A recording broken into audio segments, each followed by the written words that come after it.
خضر علیہ الصلوۃ والسلام کیا زندہ ہیں اب؟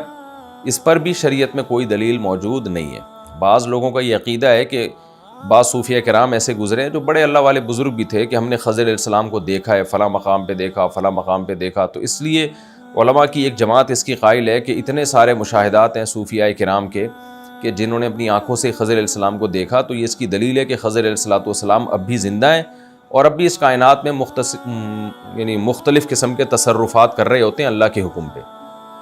تو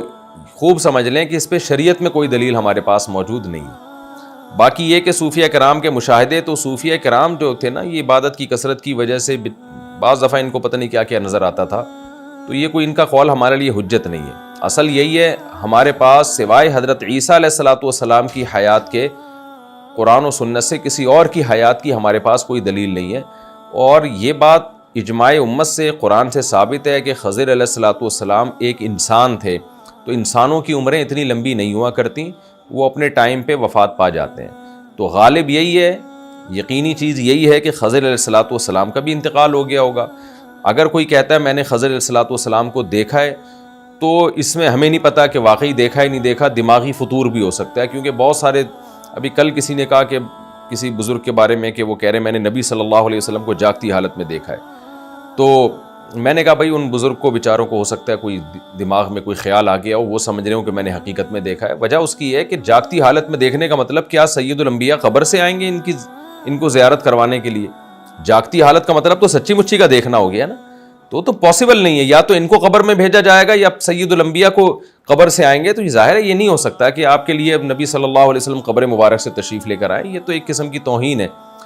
تو ہم بزرگوں کی گستاخی نہیں کرتے، ہم یہ کہتے ہیں ان کو بیچاروں کو دماغ میں کچھ ہوا ہوگا، ان کو خیال ہوا ہوگا، وہ غلط فہمی سے یہ سمجھ بیٹھے کہ میں نے ان نبی کو واقعی دیکھا ہے۔ تو ان باتوں کی بیس پہ نہ کسی بزرگ کی توہین جائز ہے، لیکن اپنا عقیدہ آپ ان باتوں کی بیس پہ چینج نہیں کر سکتے۔ عقائد کے لیے ہمیں قرآن و سنت کو دیکھنا پڑے گا۔ بعض واقعی اللہ والے بزرگ ہیں، علماء جو تھے نیک، لیکن انہوں نے یہ دعویٰ کیا کہ ہم نے جاگتی حالت میں پیغمبر کو دیکھا ہے۔ اب اگر ہم ان کی تبلیغ اور ان کے دیگر اعمال کو دیکھ کے لگتا نہیں کہ یہ جھوٹ بولیں گے، ان کی اتنی عبادتیں تھیں اور اتنی انہوں نے دین کی خدمت کی ہے کہ اس سے لگتا نہیں ہے کہ یہ جھوٹے ہیں، تو بہتر راستہ یہی ہے کہ ان کو جھوٹا کہنے کے بجائے یہ کہہ دیا جائے کہ بھئی ان سے ایک غلطی ہوئی ہے، انہوں نے ذکر اللہ کی کثرت کی وجہ سے یا درود شریف کی کثرت کی وجہ سے ایک دماغ میں ان کے ایک مضبوط خیال آ گیا کہ نبی صلی اللہ علیہ وسلم کی مجلس میں آپ کے سامنے بیٹھا ہوں، اس خیال کو یہ سمجھ بیٹھے کہ میں حقیقت میں بیٹھا ہوں۔ تو ہو جاتا ہے انسان میں بعض دفعہ اس کو خیالات آ جاتے ہیں، اچھے نیک لوگوں کو بھی آ جاتے ہیں خیالات، تو ہم یہ نہیں کہتے کہ ان کو فوراً فتویٰ لگا دیا جائے کہ وہ گمراہ تھے یا وہ جھوٹ بول رہے ہیں، بھائی وہ اسی کو صحیح سمجھ رہے تھے، لیکن ایک دماغ کا ایک فطور کہہ سکتے ہیں یا یہ کہہ سکتے ہیں کہ تخیلاتی دنیا میں چلے گئے وہ، لیکن حقیقت یہ ہے کہ پیغمبر صلی اللہ علیہ وسلم کو خواب میں تو دیکھا جا سکتا ہے، نبی کے دنیا سے جانے کے بعد آپ کو جاگتی حالت میں دیکھنا پاسبل نہیں ہے، کیونکہ اس کا مطلب سیدھا یہ ہے کہ آپ اس کو صحابی بنا رہے ہیں ان صاحب کو، یا یہ کہ آپ یہ کہہ رہے ہیں کہ نبی صلی اللہ علیہ وسلم قبر مبارک سے اٹھ کے تشریف لائے تھے، یہ بالکل غلط ہے، یہ ایک قسم کی توہین ہی ہے پیغمبر صلی اللہ علیہ وسلم کی کہ ان کو دکھانے کے لیے پیغمبر اپنی قبر مبارک سے تشریف لائیں گے۔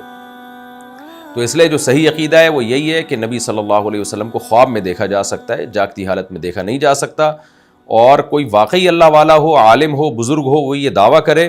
تو ہم محض اس دعوے کی وجہ سے اس کو جھوٹا یا کذاب نہیں کہیں گے، ہم یہ کہیں گے تعویل کرنی چاہیے۔ اچھے لوگوں سے غلطی ہوتی ہے تو تعویل کی جاتی ہے، ایک غلطی کی وجہ سے ان کو گمراہ نہیں قرار دیا جاتا، تو جب اچھے لوگوں سے ایسی غلطی ہو تو اس کی تعویل کرنی چاہیے کہ بھائی حضرت جی جو ہے وہ ذکر کی کثرت کی وجہ سے کچھ دماغ میں خشکی پیدا ہو گئی ہے، یا کچھ فرط محبت کی وجہ سے تخیلاتی دنیا میں پتہ نہیں کہاں پہنچ گئے، تو ان کو ایسا لگا کہ میں نے دیکھا ہے، لیکن حقیقت میں یہ ممکن نہیں ہے، کیونکہ ہم قرآن و سنت کے جو صاف ستھرے عقائد ہیں ہم اسی کے مکلف ہیں،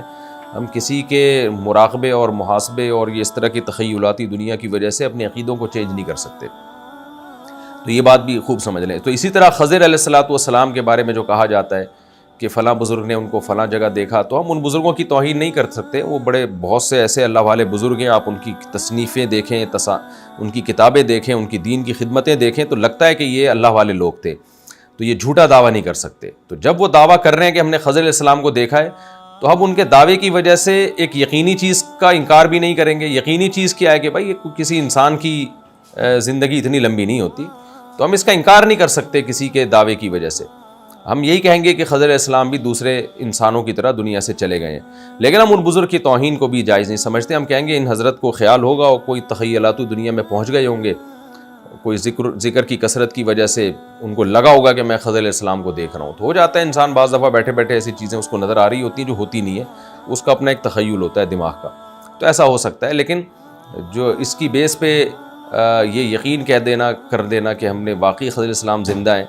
تو یہ بات بہت مشکل ہے. اور اس میں حضرت عیسیٰ علیہ السلام کو جو اللہ نے ایک فضیلت دی ہے نا، میں سمجھتا ہوں وہ بھی